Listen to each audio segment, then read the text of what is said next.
বলিউডের দুই সুপারস্টার শাহরুখ খান ও আমির খান এক সময় যাদের নিয়ে চলত তুলনা, বিতর্ক, এমনকি পারস্পরিক ক্ষোভের গল্প। আর আজ তারা পরস্পরকে বলেন ভালো বন্ধু। কিন্তু কিভাবে এলো এই পরিবর্তন?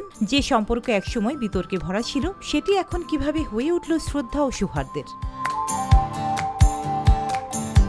চলুন শুনে শাহরুখ আমির সম্পর্কে সেই অজানা অধ্যায়ের গল্প, যেটি শুরু হয়েছিল এক কুকুরের নাম নিয়ে এবং শেষ হয়েছে আন্তরিক ক্ষমা ও বন্ধুত্বে। ঘটনা প্রায় 2 দশক আগের। এক ব্লগ পোস্টে আমির খান লেখেন, শাহরুখ আমার তালু চাটছে, আমি ওকে বিস্কুট খাওয়াচ্ছি। এই কথাটি নিয়ে শুরু হয় বলিউডে আলোড়ন। অনেকেই ভাবেন আমির ইচ্ছে করেই শাহরুখকে কটাক্ষ করেছেন। শাহরুখ ভক্তরা ক্ষুব্ধ হন। মিডিয়া ও ইন্ডাস্ট্রির এক অংশ সমালোচনায় যোগ দেন।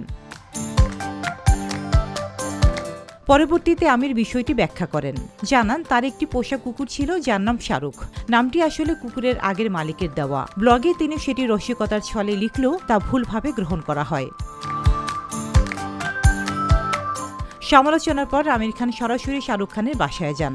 কেবল শাহরুখই নন, তার ছেলে আরিয়ান ও মেয়ে সুহানার কাছেও দুঃখ প্রকাশ করেন। এই আন্তরিকতার মাধ্যমেই ধীরে ধীরে গড়ে ওঠে সম্পর্কের নতুন অধ্যায়। সময়ের পরিক্রমায় তারা একে অপরকে বন্ধু হিসেবে মেনে নেন।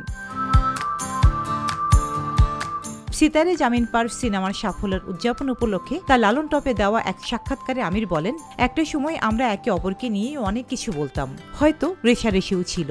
এখন মনে হয় সেই সময়কার আচরণ ছিল শিশু সুলভ। তিনি জানান, শাহরুখ মাঝে মাঝে তার অ্যাওয়ার্ড অনুষ্ঠান এড়িয়ে যাওয়ার বিষয়টি নিয়েও রসিকতা করতেন। এখন সেসব কেবলই মজার স্মৃতি।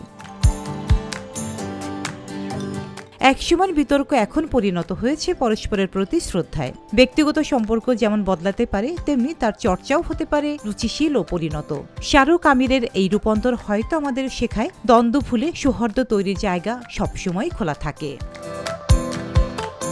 রোজিনা রোজি, দেশকাল নিউজ।